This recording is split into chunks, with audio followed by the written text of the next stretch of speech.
culture, in our American culture anyway, there's a strong emphasis, there's a strong priority, there's a strong preference for doing, for getting things done, for achievement, for action. And of course, action has its place.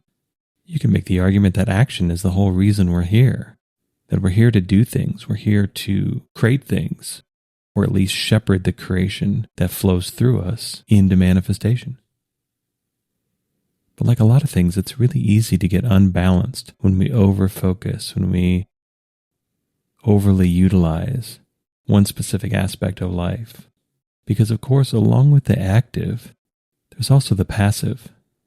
And to be the wholesome, well-rounded, fully developed people that a lot of us are aspiring or trying to be, it really requires developing both skills, developing both abilities. At the very least, for some of us, it requires a perspective shift where we equally value both activity and passivity. They're both useful. They're both helpful.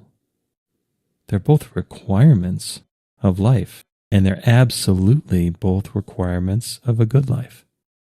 In fact, you could almost make the argument that to live a full, joyful, peaceful, wonderful life that really feels like it's ours, really feels like it's us, both of these qualities are required in equal measure.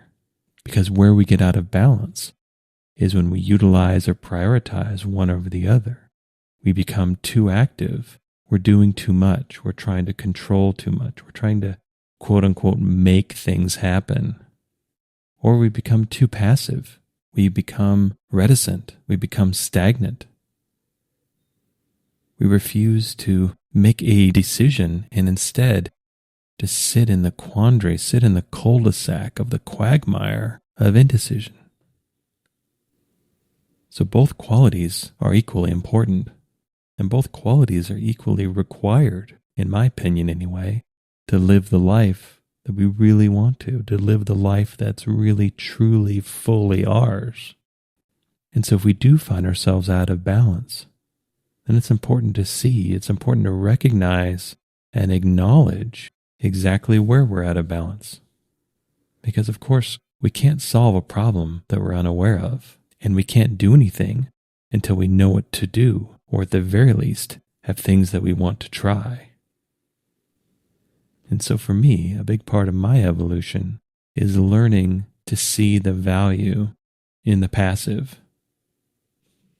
Learn to take a more well-rounded view of my own life, well-rounded view of the things that I want and the path that I'm taking to try to get there. It's kind of a funny thing to say that I had to learn how to be passive, but it's really more than that. It's really more than just gaining the skill or the awareness of passivity. It's really more about gaining the appreciation for passivity, learning to actually value it, learning to get these ideas out of our head that if we're passive, we're irresponsible, we're lazy, we should get up and start doing something. The sooner the better, the more the better. When our action, when our activity isn't fed through a sense of knowing, isn't fed from a sense of energy behind it, is just us frantically trying to do something for the sake of doing something, then I think we all know that doesn't usually turn out all that great, or at the very least doesn't end up being that great of a use of time. So these ideas around the virtue of action, the virtue of always doing something, I think in experience we can see those ideas fall flat, aren't really as true as the idea a lot of us are sold, that the way to get everything that we want is through doing as much as we possibly can, often as fast as we possibly can. But in order to go through life, in order to build a well-rounded, wholesome, full life, we have to develop ourselves fully.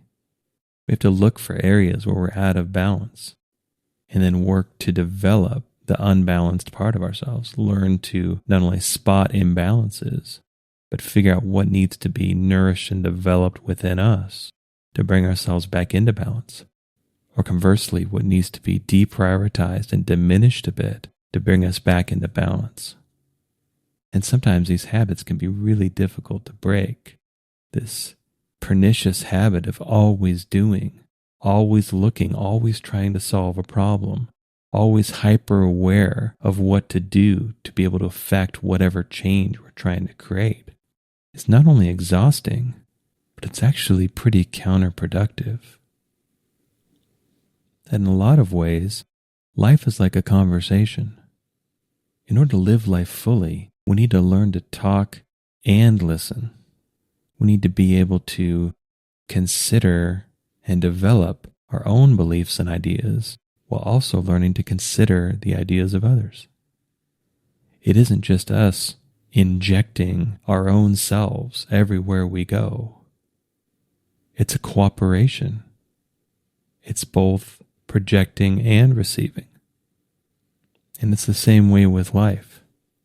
I think it becomes pretty obvious pretty quickly that there's a real give and take, a real push and pull to almost every aspect of life. You can see it if we look hard enough. That for almost everything in our world, there's its opposite. And a lot of times when we're walking through life, it isn't that we're either one thing or another, is that we live on a spectrum of opposites and we find ourselves somewhere in between, somewhere to one side or another. But when we find ourselves struggling, when we find ourselves going through life trying to constantly solve problems, trying to constantly create change, we can actually create a lot of stagnation.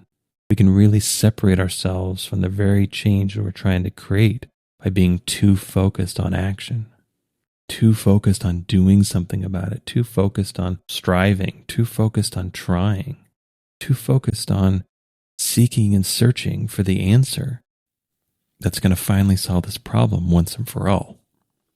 And we can see it in ourselves, that even if we aren't constantly doing something, if we're constantly thinking about our problems, if we're holding our problems up against everything we hear, everything we experience, constantly scanning the environment like some sort of Terminator looking for its target, then we never really allow ourselves the opportunity to shift out of that active phase.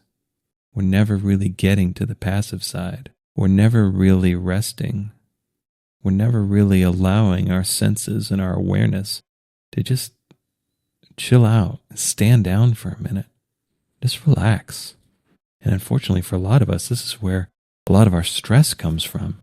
And of course, a lot of us lead very stressful lives. And that stress is very clearly coming from things outside of us. Whether it's from our families, whether it's from our work, wherever it comes from, we can see stressful things happening to us in our world. But a lot of the stress we carry around is internal. A lot of the stress we carry around is self-generated. That it isn't so much the things that happen to us, it's our constant resistance or our constant attempts to solve those problems that really creates a lot of the long-term stress that a lot of us feel.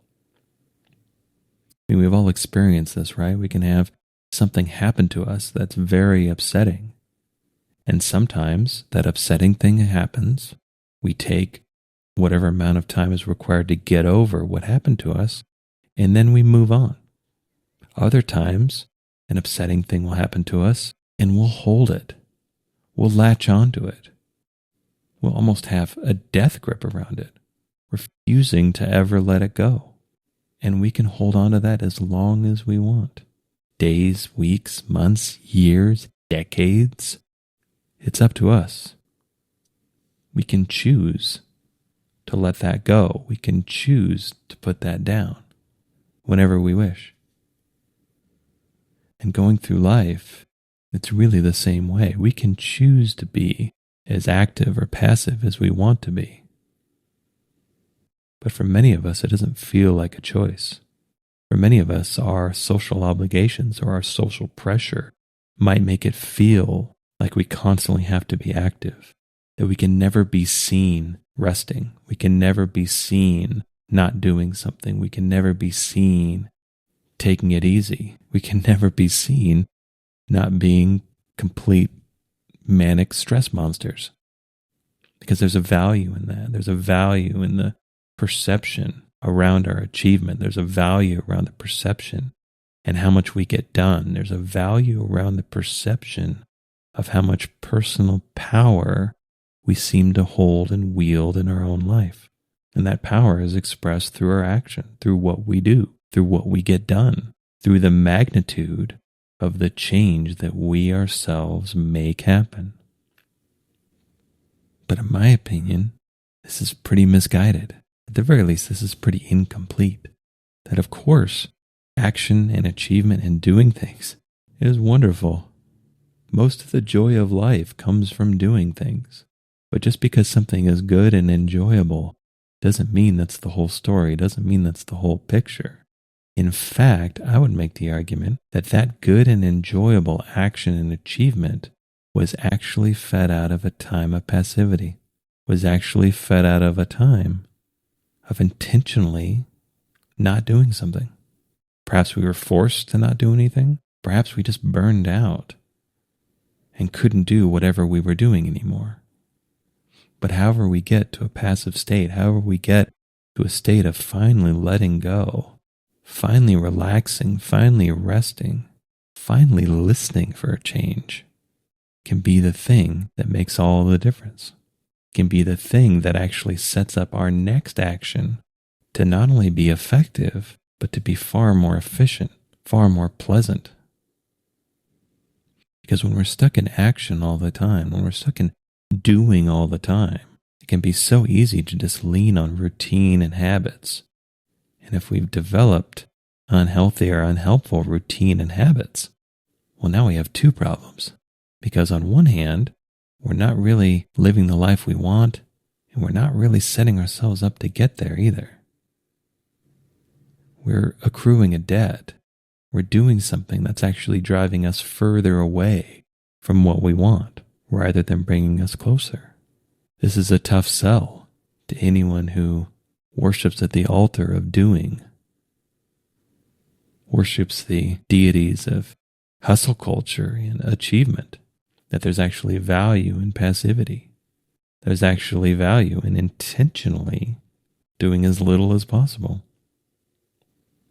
Intentionally taking a minute to just stop trying, stop doing, stop solving, stop pushing, and shift more into a state of being.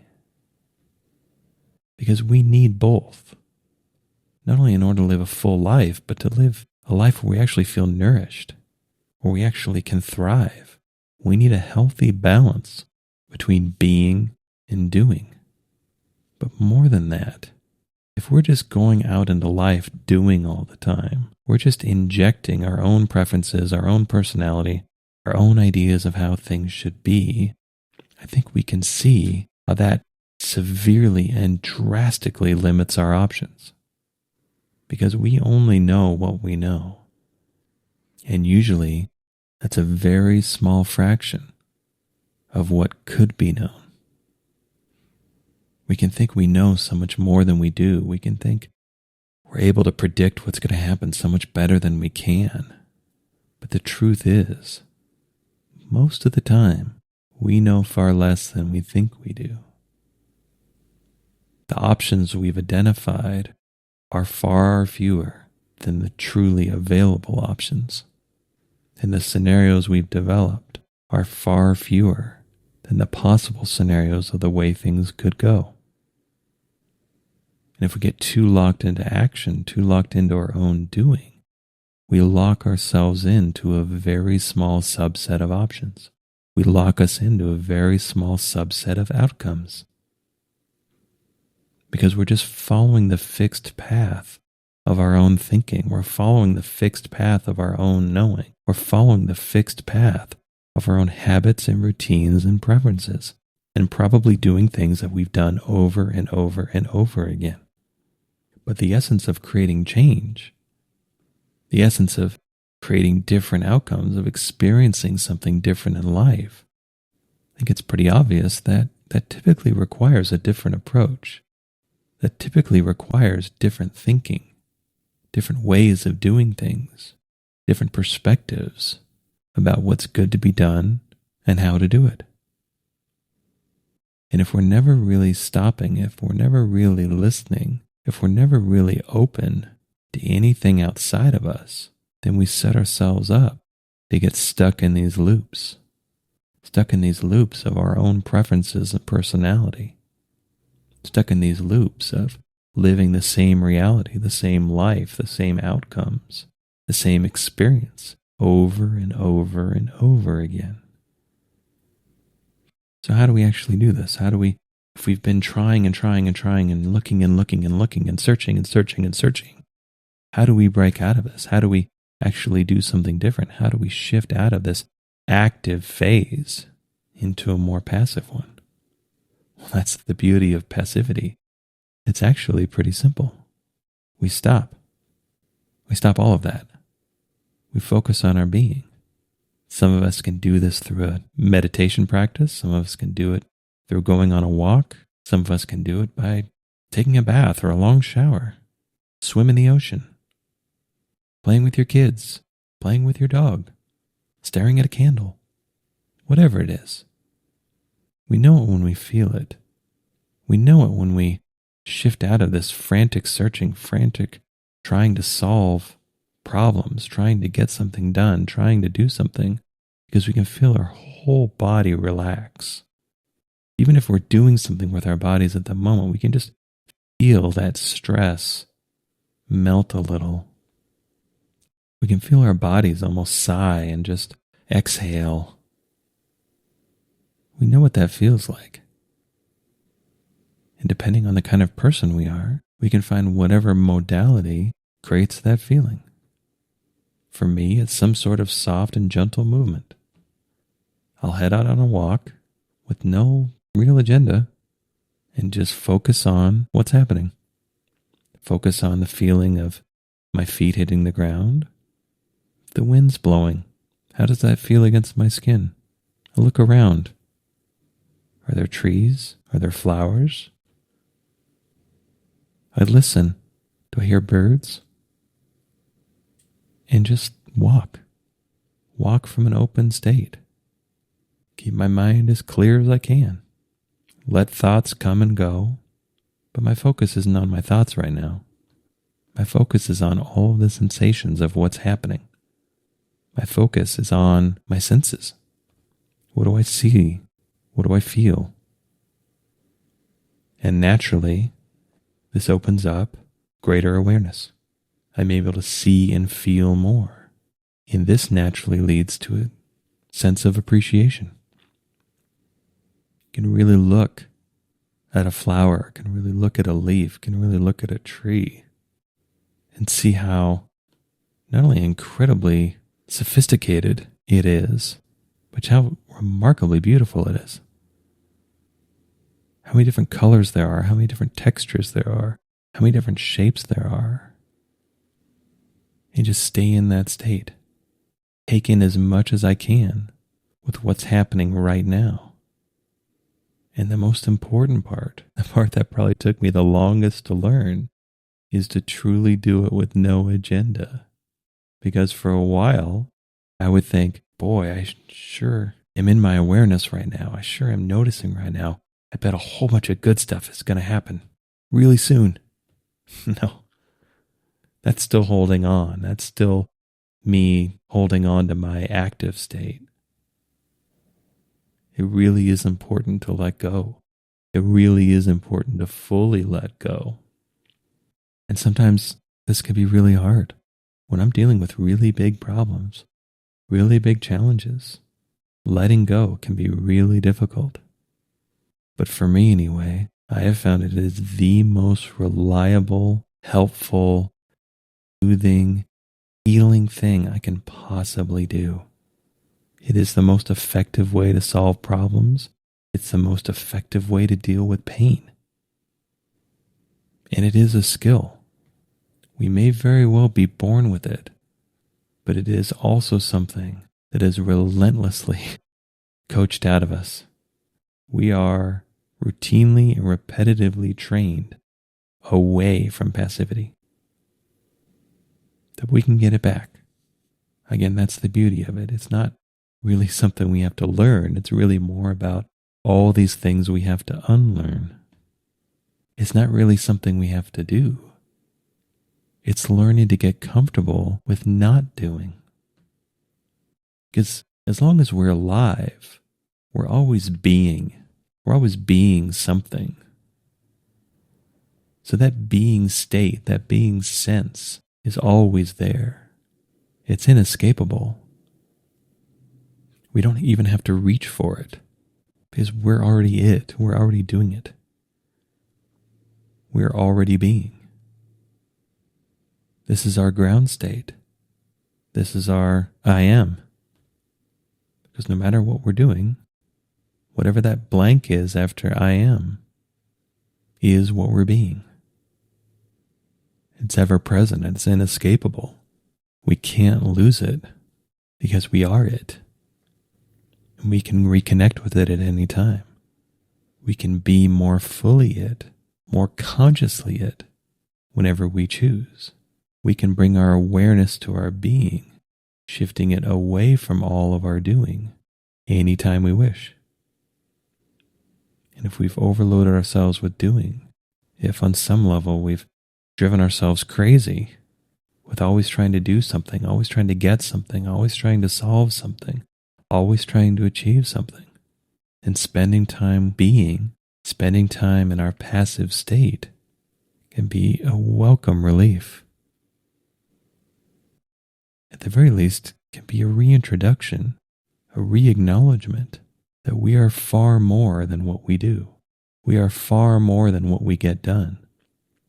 We can also remember that these solutions, this change that we're so frantically chasing, doesn't actually have to come from our action. It doesn't have to come from our doing. It can originate from a passive state. It can originate through listening. It can originate through taking in all that's happening to us and letting whatever action is necessary naturally emerge. And we'll know it when it does. We don't have to leap after and leap into every single action that occurs to us. We can let our action be better informed. We can let our action be more inspired. We can let our action originate from something deeper than our own anxiety, our own fear, our own habits, our own preferences, our own needs to be seen a certain way. We can cultivate our relationship with passivity whenever we wish. We can use it to ground ourselves. We can use it to become whole again. To know that being passive is just important as being active. Being is just as important as doing. And they feed off of each other so beautifully that our doing is so much better, so much more enriching, so much more enjoyable, so much more pleasant when it's fed out of a sense of being. And our being is enriched through our inspired, aligned doing. These two are constantly feeding off of each other. This is the yin and yang. This is the balance of life. Balancing between being and doing. And if we've gotten caught too much in our doing, if we've forgotten how to let go, if we've forgotten how to lay all of our problems down, all of our aspirations down, all of our needs to get certain things done, or to be seen a certain way, or to accomplish a certain thing, we've lost our ability to truly set those down, and those are our masters. We become slaves to them, and we don't have to. We can liberate and free ourselves whenever we wish. We can free ourselves from our overdeveloped action in our lives by learning to return to passivity, return to being. And especially if we're trying to create change, especially if we're trying to create a different outcome, create a different future, create a different life, create a different experience. Oftentimes the best thing we can do is come at this change from passivity, from being. really get centered, really get focused, really get grounded in our own being, in just our own state of I am, without anything after, just being itself. And spend time in this fully. Again, not pretend or act out passivity because we really want to get something done. The passivity, the being, is the point, is the goal, is what we're trying to get done.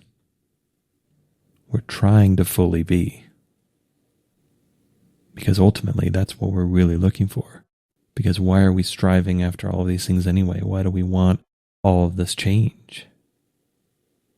Why do we want things to be different? Why do we want to achieve anything? Why do we want to accomplish anything? Because we want to feel like a more full version of ourselves. We want to feel whole. Well, that wholeness already exists in our being. We can't gain it because we already have it. And we can't lose it because it never leaves us. As long as we exist, we are being. And by connecting with our being fully, by living our being, by spending time being passive, spending time being open, spending time listening, not only will this balance out the action-oriented parts of our lives and parts of ourselves, but will ultimately lead us where we want to go, and along the way, show us what to do to actually get there. I hope you enjoyed this episode. All episodes are given freely. If you feel inspired to give, please visit theunionpath.com/donate. If you have a question, you can contact me at theunionpath@gmail.com. Take care and all the best.